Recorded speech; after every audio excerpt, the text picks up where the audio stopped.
در شبکه‌های اجتماعی ویدیو نشر شده است که در آن حرکت جنگجویان مسلح حرکت تندرو طالبان در مرز با تاجیکستان ثبت شده است.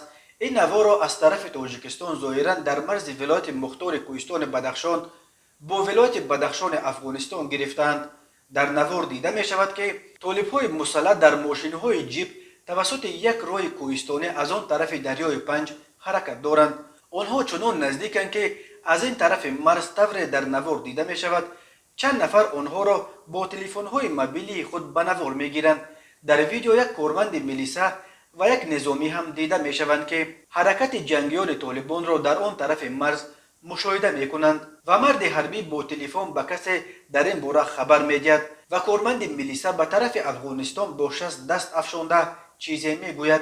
این سب در حال نشر شد که اخیراً مولوی نثار احمد احمدی معاون والی ولایت بدخشان افغانستان که از سوی گروه تندرو طالبان تعیین شده است به خبرنگاران گفت در مرزهای افغانستان از جمله در مرزهای بدخشان لشکر مخصوص مرگ طلبان را جایگیر خواهند کرد.